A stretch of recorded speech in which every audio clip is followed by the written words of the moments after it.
Bonjour à tous et à toutes et bienvenue sur la chaîne Reflet de Lune. J'espère que vous allez bien. Merci aux personnes qui reviennent, merci pour vos likes et pour vos abonnements et bienvenue aux personnes qui découvrent ma chaîne avec cette vidéo. On se retrouve aujourd'hui pour les énergies de la nouvelle lune du 25 octobre 2022 qui aura lieu dans le signe du Scorpion. Dans cette vidéo, je vais vous présenter les énergies astrales de la nouvelle lune ainsi que le tirage que je vais utiliser pour les vidéos par signe.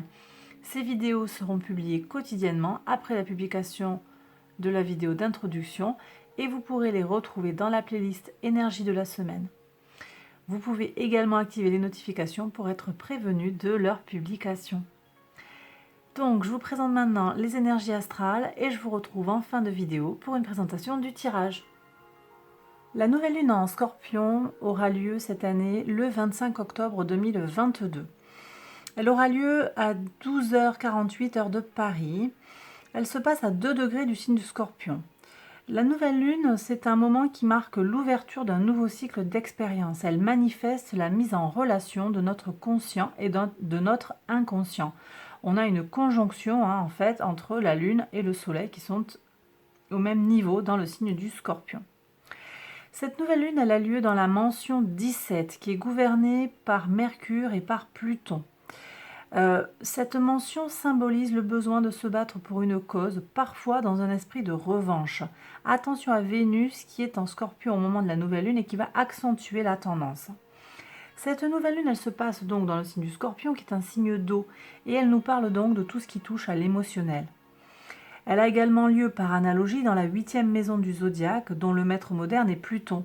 Elle symbolise donc tout ce qui a trait aux transformations, à la mort et à la renaissance, et également à notre psyché profonde. Cette nouvelle lune constitue un moment favorable pour exprimer sa sensualité, faire la paix avec soi et avec les autres, plonger en soi pour guérir, repartir sur un nouveau cycle pour renaître à une vie nouvelle, et également à investir avec discernement, puisque la maison 8, elle incarne également les profits. Alors on va maintenant parler des aspects et on va commencer par parler des aspects disharmoniques. On a d'abord Mars. Mars qui forme un carré à Jupiter qui est rétrograde et qui est en tout début du signe du Bélier qui s'apprête à rentrer dans le signe des Poissons. Et on a Neptune qui est également rétrograde dans le signe des Poissons. Donc ici on a des blocages qui sont à prévoir dans notre capacité à prendre du recul sur tout ce qui va avoir un lien avec nos tendances peut-être agressives sur le plan individuel et ou collectif. Ça c'est à vous de voir aussi selon votre personnalité.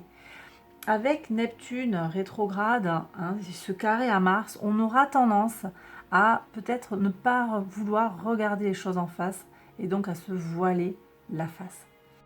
Notre aspect disharmonique va concerner Pluton qui forme un carré à Mercure situé en Balance et un carré à l'amas composé de Vénus, du Soleil et de la Lune qui eux se trouvent en Scorpion.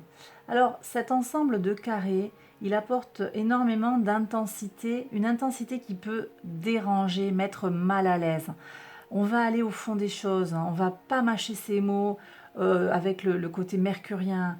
Au niveau émotionnel, sentimental, au niveau sensuel avec Vénus, on peut avoir des choses qui vont loin. Vous voyez, il y a des Pluton ici avec ce carré de Pluton va venir perturber les énergies harmoniques en fait.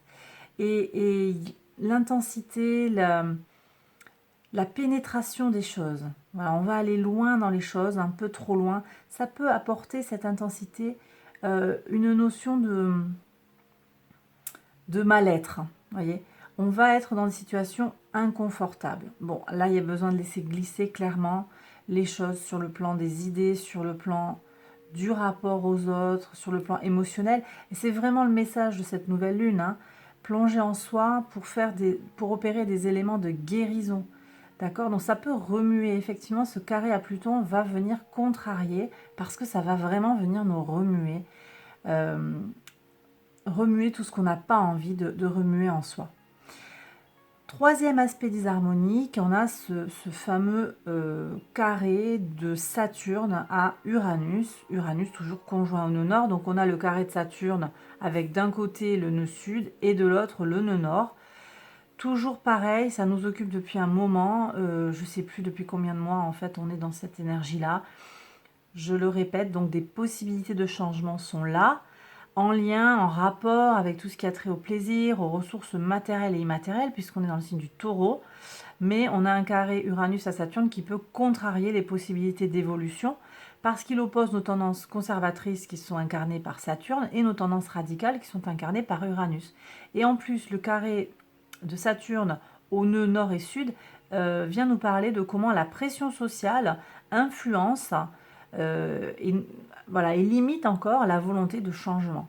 Est-ce qu'on est prêt à changer pour soi? Est-ce que ça nous va bien individuellement et par rapport à ce que l'on attend de la société ou quel regard on porte sur ce que pense la société de nous? Voilà, donc quelque chose de vraiment une lame de fond là sur ces transformations sur le plan matériel. Ok, et puis on va parler maintenant des aspects harmoniques parce qu'il y en a un qui est quand même très très beau, c'est Mercure. Donc on a Mercure qui est en Balance et on a un trigone à Mars, Mars est en Gémeaux et Saturne, toujours un trigone, qui est en Verseau. Donc 3 signes d'air qui sont mobilisés ici. Ça vient nous parler de quoi? D'intellect, de communication, de pensée globalement, de parole. Ici, on est presque sur un grand trigone, pas tout à fait parce que Saturne n'est pas exactement au trigone de Mars, mais bon, on a quand même de très très belles énergies. On aura un sentiment d'avoir plus d'aisance et de fluidité pour mobiliser et structurer sa pensée et mieux communiquer. C'est un aspect très très favorable parce qu'on sort quand même d'une longue période d'aspects défavorables, donc ça va faire du bien en fait. Ça va permettre aussi de contrebalancer un petit peu en partie le carré de Mercure à Pluton qui vient apporter une énergie lourde sur le mode de pensée, la façon, on ne mâche pas ces mots avec le carré Pluton à Mercure. Donc là, on a quand même, avec ces beaux trigones à Mars et à Saturne, on va avoir des énergies qui vont permettre d'optimiser un petit peu ce temps d'ouverture d'un nouveau chapitre qui est la nouvelle lune en Scorpion.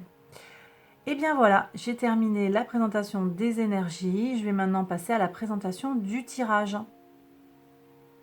Le tirage que je vous propose a pour but de vous aider à faire le point sur votre chemin de vie dans le contexte de cette nouvelle lune. Dans une première partie, on va se concentrer sur les enseignements de la maison 8 qui est associée par analogie au signe du Scorpion.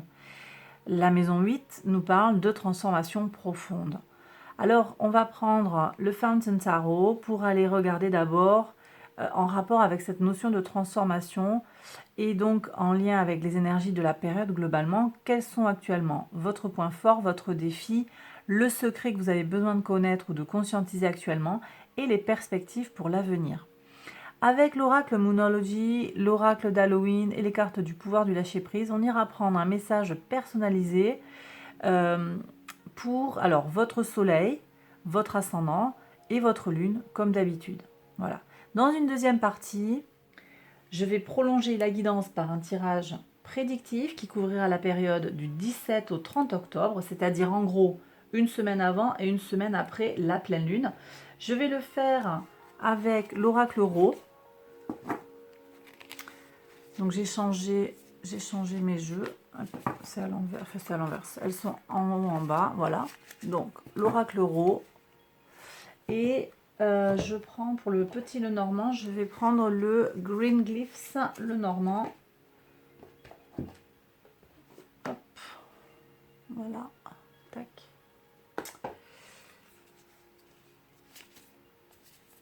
Et bien voilà, j'ai terminé cette vidéo. J'espère que ça vous a plu, que ça vous a parlé. Si c'est le cas, likez, abonnez-vous. Vous connaissez la musique.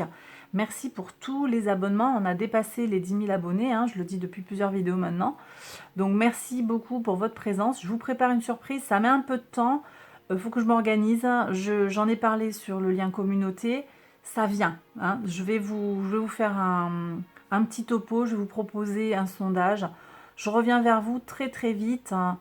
Voilà, je m'occupe aussi des vidéos, j'essaye d'optimiser le temps que j'ai à ma disposition pour vous proposer du contenu. Je vous embrasse très très fort et je vous retrouve très vite pour les vidéos signe par signe. Bye bye.